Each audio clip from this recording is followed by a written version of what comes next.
First speaker is Joti Brar from the Communist Party of Great Britain, Marxist-Leninist.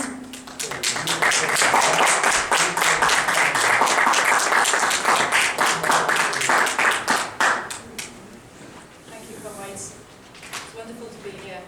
I bring you greetings from Britain. Can you hear me okay? Joti, open, turn on the Press the button. Now can you hear me okay? Is that better? I bring you greetings from Britain. It's a great honour to be participating in this important meeting, which is bringing together anti-imperialist forces from around the world at a time when great hardships are being endured by our peoples, thanks to the global capitalist crisis of overproduction. And of course, that's the same global capitalist crisis of overproduction which is impelling this drive to war all the time by the imperialists. It's two sides of the same coin, the suffering of our peoples in poverty and unemployment and misery, and the drive to war on the other side, which we are brought together here to oppose and expose. We're coming together in a historic city, and the scars of imperialist aggression are still visible here in Belgrade. The ongoing war drive threatens once more to engulf not only Serbia, but much of the world. You know, when we stand here today in Belgrade, it's impossible not to recall the genocidal war that was waged by the imperialist powers against the Yugoslav people. We can't forget that that war, waged in the name of humanitarianism, caused the worst humanitarian disaster in Europe since World War II. We can't forget that that war, waged in the name of democracy and human rights, was in reality a war to destroy what remained of the pride and independence of the Yugoslav people, to finish the job of breaking apart their country, which had begun in Slovenia in 1991, and to impose puppet regimes throughout their territory. We can't forget that that war, waged in the name of defending the sovereign rights of the Kosovan people, was in reality a war to establish a narco-terrorist NATO protectorate on your country's soil. We can't forget that besides wanting to establish a base for aggression against Russia and suppression of the peoples of Eastern Europe, the imperialists also wanted to separate the local people from the great mineral wealth that resides under Kosovo's soil. We can't forget how, to achieve its ends, the US and European capital spent millions creating their so-called Kosovo Liberation Army, just as today they are spending billions in training, arming and supporting their proxy army in Ukraine. We cannot forget that the war against Yugoslavia was aimed not only at the people of the Balkans, but as a warning to all independent-minded peoples. Like a mafia punishment beating, it sent a message from the USA to the world: keep in line or you will be next. Today's war in Ukraine is the latest in a string of aggressive wars that were launched by US imperialism when it felt confident in using its status as the only remaining superpower to destroy every vestige of independence or resistance on the planet. In every one of these wars, the imperialists wanted to control and dominate vital resources, to make vast super profits through looting other countries rather than allowing them to use their natural wealth themselves.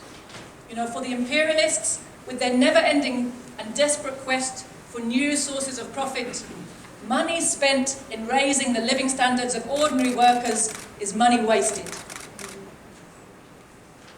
After they completed the destruction of Yugoslavia in 1999, the warmongers moved to Afghanistan in 2001, to Iraq in 2003, to Libya and Syria in 2011. And these open aggressions have been accompanied by a string of economic and proxy wars in other countries and other continents, against Cuba, Iran and the DPRK, against Ethiopia, Somalia, Sudan, against Zimbabwe and Congo, against Palestine, Lebanon, Yemen, against Venezuela, Colombia, Nicaragua. In fact, there is hardly a country in which the USA is not exerting military, economic or political pressure in order to maintain its domination of the planet. Wherever a movement arises that represents the masses striving for independence and freedom, there you will also find a correspondent movement of imperialist suppression. The essence of every country's struggle against these NATO-led wars has been their just defence of sovereignty and independence against imperialist aggression and domination. This contradiction between the imperialist powers on the one hand and those who oppose them on the other is the defining feature of today's world. And this means we have a duty to side with those, all those, who are objectively fighting imperialism, no matter who is leading them, who is involved in their forces, what ideology they claim to represent. We cannot fall into the trap of conceding legitimacy to those who have enrolled themselves as proxies in the imperialist war drive, no matter what ideology they profess to espouse. From Kosovo to Ukraine, from Poland to Taiwan, from Kurdistan to South Korea, many workers have been groomed into becoming willing foot soldiers in the various fronts of a war which is ultimately aimed at saving a crisis-ridden imperialist economic system from total collapse. The imperialists are trying to destroy the independent existence and territorial integrity of all those who oppose their hegemony, but in particular, Russia and China. This is what stands behind our work, comrades, this understanding of the importance and the unity of these struggles. Russia and China are seen as a mortal threat to imperialism because they have the military, economic, industrial and technical strength to withstand the bullying of US imperialism. Because they're home to vast resources the imperialists want to loot. Because they're home to vast numbers of workers the imperialists want to exploit. And because they are increasingly working together and acting as a pole of attraction to other countries who wish to break free of imperialist economic and military control. There are those in the international working class movement today who are failing in their task of clearly identifying the nature of the war that is unfolding, who are failing to explain this essence to the workers in their countries. They are failing to identify the real aggressor and instead are finding socialist-sounding excuses to justify the actions of this or that imperialist-aligned proxy force. In making these important concessions to imperialist war propaganda, which long ago learned to hide its aggressive intent behind innocuous phrases, they are betraying the interests of their own working classes. Those who join with bourgeois economists in opining against the aggressive and expansionist aims of Russian and Chinese imperialism, those who join with bourgeois politicians in branding every leader who stands against imperialist brigandage as a dictator, whether they mean to or not, they are facilitating this imperialist war drive. They are helping to spread confusion where they should be bringing clarity.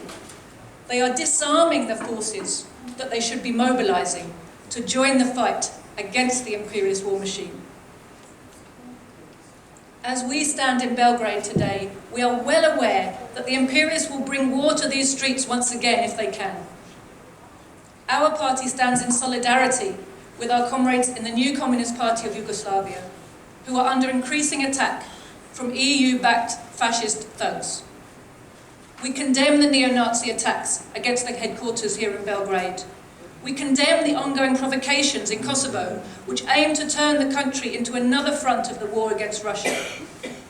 We condemn the creation of a two-tier ethnic apartheid in Kosovo, where Serbs are discriminated against and oppressed by a fascistic West-backed junta, just as Russians were being persecuted by the fascistic West-backed junta in Ukraine. As they face the inevitable defeat of the Kiev regime and the destruction of their proxy armies in Ukraine, NATO's leaders are doing everything they can to extend and prolong this war. Workers in Poland and the Baltic states are being prepared to provide a new wave of cannon fodder for this effort, as the West tries to find a way to keep Russia fighting. The imperialists desperately hope they can win out in the end by wearing Russia down, by causing her economy and society to collapse. Comrades, we must unite the maximum possible forces to oppose NATO's war drive, which is against the real interest of every worker. That is why we say solidarity with the progressive anti-imperialist forces in Serbia, defeat to NATO imperialism, victory to the resistance.